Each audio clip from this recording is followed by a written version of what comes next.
नमस्कार। अफगानिस्तान से एक बहुत बुरी खबर है हिंदुओं के लिए और सिखों के लिए। हर किसी को बड़े ध्यान से ये देखना और समझना चाहिए कि कैसे अफगानिस्तान में हिंदुओं और सिखों के खिलाफ कत्लेआम मचा हुआ है।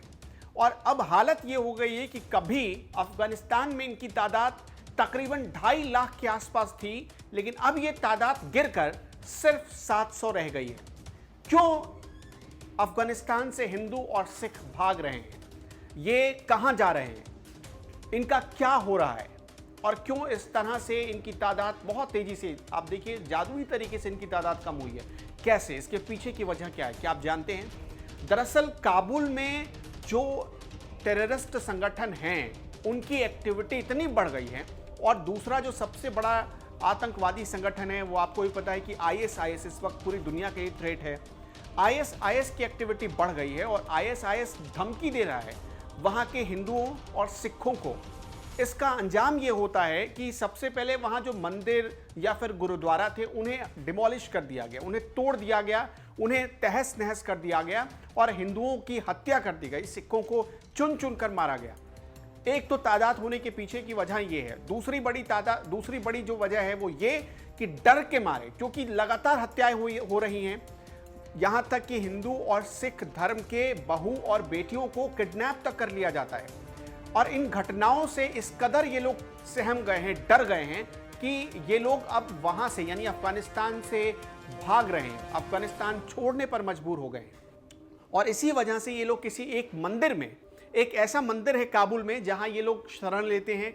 खबर ये है कि इसी मंदिर में सिख भी रुकते हैं, इसी मंदिर में हिंदू भी रुकता है और सब मिल बैठकर आपस में ही जो अपनी धार्मिक रीति है, उसके रीति रिवाज के हिसाब से वो पूजा पाठ कर रहे हैं। इस वक्त जो 700 लोग बचे हैं वो ऐसे ही रह रहे हैं। साथ ही सब ने एक समूह बनाया है और सब एक ही जगह इकट्ठा होकर, जैसा कि मैंने आपको बताया कि एक मंदिर को इन्होंने शरण स्थली बनाई है और वहीं पर इन लोगों का डेरा इस वक्त है। वो जगह कौन सी है? काबुल में है, लेकिन कुछ सुरक्षा कारणों की वजह से अभी तक उसकी जानकारी नहीं मिल पाई कि वो जगह कहां पर है। अब एक और बात, आपको अहम बात समझाते। आईएसआईएस और हिंदुओं की दुश्मनी तो बहुत पुरानी है भारत की वजह से, क्योंकि आपको भी पता है कि भारत पर अटैक करने के हजारों साजिशें कर चुका है आईएसआईएस, लेकिन उसकी हर साजिश को नाकाम कर दिया भारत ने। यहां तक कि अब उसके बाद क्या हुआ कि पाकिस्तान में जो लोग हिंदू थे वहां उन्हें टारगेट किया गया और ख़ास तौर पर जो मुस्लिम कंट्रीज़ थी वहां पर हिंदुओं को टारगेट किया गया, सिखों को टारगेट किया गया। पाकिस्तान में तो आपने ये भी देखा होगा कि पीओके के एरिया में और यहां तक कि लाहौर और कराची तक के एरिया में जो सिख रहते थे वहां उनकी बहू बेटियों को मारा गया। ये अपने आप में बहुत हाल के दिनों में मुस्लिम कंट्रीज़ में और या फिर जहाँ जहाँ आईएसआईएस की छाया है वहाँ पर ऐसा देखने को मिला।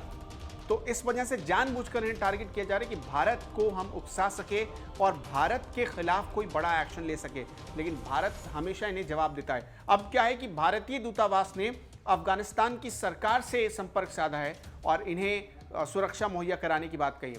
दरअसल ये कोई पहली बार नहीं है, इनका इतिहास रहा है 1992 से 1996 तक।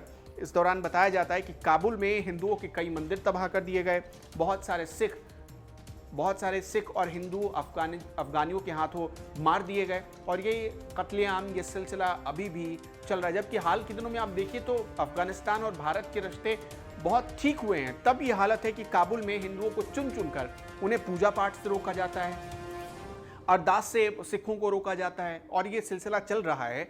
अगर कोई मंत्र पढ़ते नजर आ जाए, अरदास करते नजर आ जाए तो उसे सीधे उसकी हत्या कर दी जाती है। काबुल के ये हालात बता रहे हैं कि इस वक्त हिंदुओं के लिए, सिखों के लिए अफगानिस्तान सेफ जगह नहीं है।